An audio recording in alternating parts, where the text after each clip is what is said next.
Hello, you're watching ERi-TV. Welcome to English News Broadcast. These are the top stories. 140 patients diagnosed positive for COVID-19 in tests carried out today. Community-based environmental sanitation conducted in central Denkalia subzone. The global COVID-19 case load tops 311 million amid raging Omicron variant. And at least 100 homes burned down after a fire broke out in northern Chile.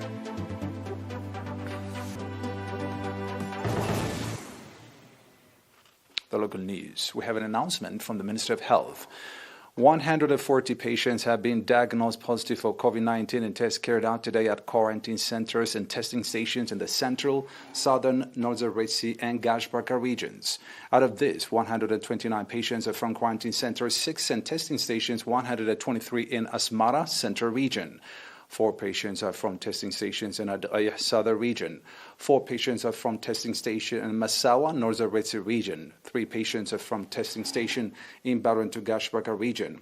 On the other hand, 69 patients will be receiving medical treatment in hospitals in the Central 50, Ansaba 17, and Gashbarka 2 regions are fully recovered and are being discharged from these facilities. Sadly, 55 and 80 years old patients in the Central region have passed away due to the pandemic. The total number of recovered patients has accordingly increased to 8,062, while the number of deaths risen to 84. And the total number of confirmed cases in the country to date has increased to 8,559. Ministry of Health, Asmara, January 11, 2022.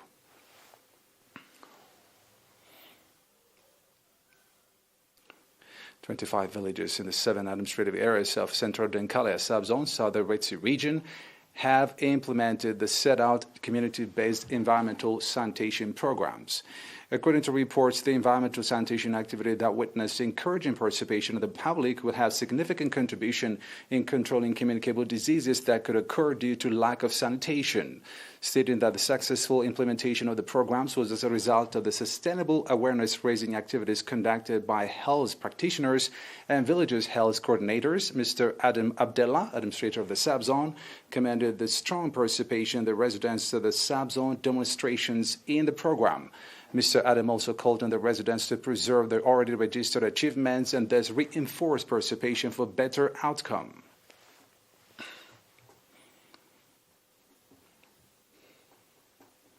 At an activity assessment meeting conducted on January 4 in Karen, a call was made for integrated effort to produce competitive sportsmen in all areas of sports. Stating that sports activities have long history in the Ansaba region, Mr. Siraj Haji, Director General of Culture and Sports in the region, called on all partners and stakeholders to reinforce participation in the effort.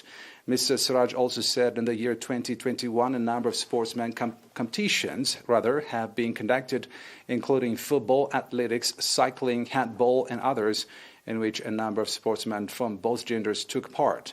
Speaking at the event, Ambassador Abdullah Musa, governor of the region, commended the effort so far conducted to produce competitive sportsmen in all sectors of sport and called for more effort on the part of concerned institutions and partners for producing sportsmen both in quality and quantity. Ambassador Abdullah also expressed readiness of the regional administration to contribute its part in the effort.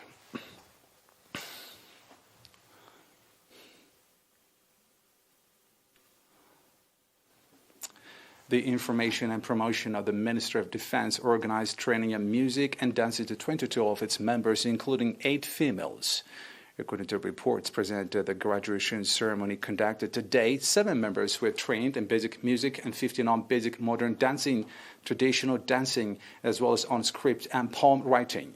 Major Fasahaya Tahlai, Deputy Commander of Information and Promotion, said the training program was in continuation of the effort to develop capacity of members and called on the trainees to upgrade their skills through practice. Expressing appreciation for the training opportunity they were provided, representative of the trainees said the training will have significant contribution in the development of music in the country.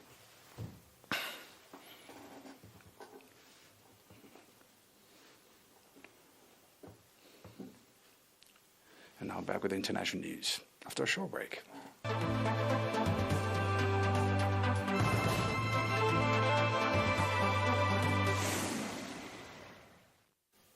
Welcome back. The global COVID-19 case surpassed 311 million, with the deaths toll exceeding 5.5 million as of today. This is according to World Meters. As of today, more than 9.1 billion vaccine doses have been administered across the world. The total number of confirmed cases in the United States had exceeded 62 million as of today, with the death toll surpassing 861,000. This is according to Johns Hopkins University. India's total COVID-19 case rose to 35.8 million today, as of more than 180,000 new cases were registered during the past 24 hours. This according to India's health ministry. This is the fourth consecutive day when more than 100,000 new cases were registered in a day in the country. Britain reported more than 120,000 new cases in the last 24 hours period, bringing its total number of coronavirus infections to 14.7 million. This is according to reports from the British government.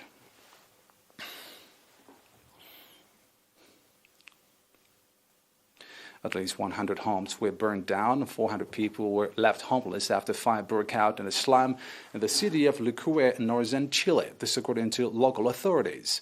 Videos shot by local Toti Espinosa during the afternoon show dark, heavy plumes of smoke coming out of the fires consuming houses. The presidential delegate from the Tamaulipas province, Miguel Ego, said the fire had been extinguished. Cordeza also said many of the destroyed homes were built in an irregular urban settlement. Authorities have set up shelters for the 280 families affected by the fire.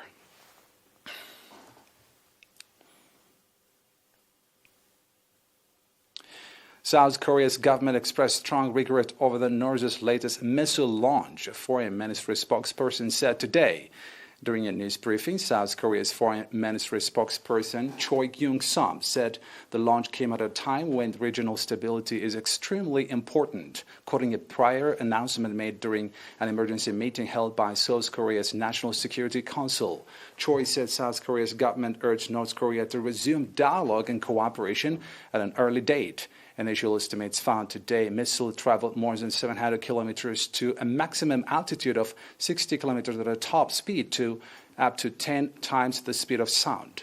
The launch underscored leader Kim Jong-un's New Year's vow to bolster the military with cutting-edge technology at a time when talks with South Korea and the United States have stalled.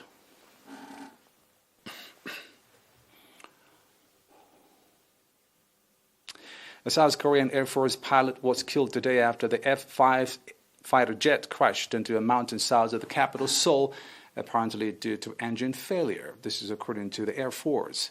An engine fire warning came out on shortly after the aircraft took off at around 1:44 p.m. local time from its base in Suwon, Gyeonggi province, leading to a crash into a mountain in the nearby city of Hwansong.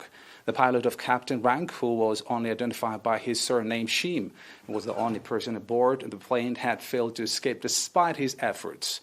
South Korea has operated around 200 F-5 since it adapted them from the United States in the mid-1970s, most of which have already been or are soon to be decommissioned. As you will recall that last week, an F-35A fighter made an emergency landing in the west coastal city of Sonsan during training.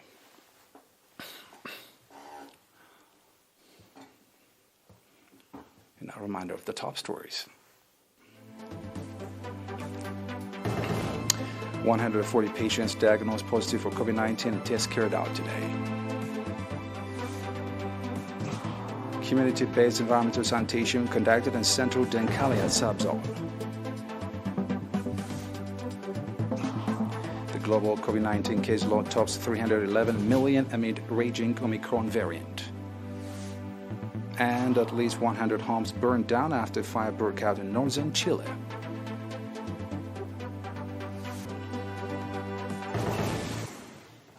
That's it for today. Thanks for watching.